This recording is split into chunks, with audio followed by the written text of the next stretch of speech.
আসসালামু আলাইকুম। Hello viewers, সবাই কেমন আছেন? আশা করি সবাই ভালো আছেন। আমি মোহাম্মদ আজমল বা গ্যাস প্রজেক্ট নিয়ে কাজ করি। বড় মতো আজকেও কিন্তু চলে এসেছি কিশোরগঞ্জ জেলা হোসেনপুর থানা। এখানে একটি বায়োগ্যাস প্রজেক্টের কাজ শেষ করলাম। আমাদের কাজ পরিপূর্ণই শেষ। এখানে যে প্ল্যানটা স্থাপন করলাম সেটা একটি 2.4 ঘনমিটার। এটা লেয়ার মুরগির বিষ্ঠা ভিত্তিক প্ল্যানটা হলো। আর ভিউয়ার্স, আমরা প্রতিনিয়তই পুরো বাংলাদেশেই কিন্তু কাজ করে থাকি, ছোটো বড়ো যে কোনো সাইজের কাজ করে থাকি। ভিডিওতে কমেন্ট বক্সে আমাদের নাম্বার দেওয়া থাকবে, আমাদের সাথে যোগাযোগ করলেই আমরা কিন্তু বাড়িতে আপনাদের ঠিকানা অনুযায়ী আমরা কাজ করে দিয়ে আসতে পারবো ইনশাল্লাহ।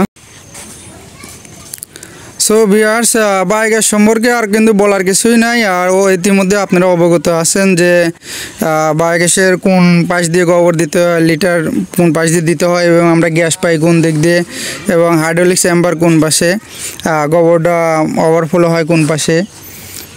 আমার চ্যানেলে কিন্তু ইতিমধ্যেই অনেকগুলো ভিডিও আপলোড হয়ে গেছে এই বিষয়ে।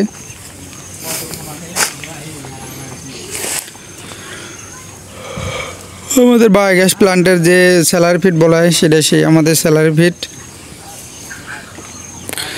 সো ভিউয়ার্স, আপনাদেরকে দেখলাম একটি পরিপূর্ণ কমপ্লিট একটা বায়োগ্যাস প্ল্যান্ট। আর হলো এটা 2 সেলার একটি প্ল্যান্ট। এই প্ল্যান্টটাতে খরচ যাবে 30 থেকে 35 হাজার টাকার মতো। কমপ্লিটলি চোলা জ্বালানো পর্যন্ত 35 হাজার টাকা হলেই হয়ে যাবে এরকম একটি প্ল্যান। সো ভিউয়ার্স, আজকের মতো বিদায় নিচ্ছি এইখান থেকেই। দেখা হবে নতুন কোনো ভিডিওতে, কথা হবে নতুন কোনো বিষয় নিয়ে। ভালো থাকবেন, সুস্থ থাকবেন, দোয়া করবেন আমাদের জন্য। আসসালামু আলাইকুম ওয়া রাহমাতুল্লাহ।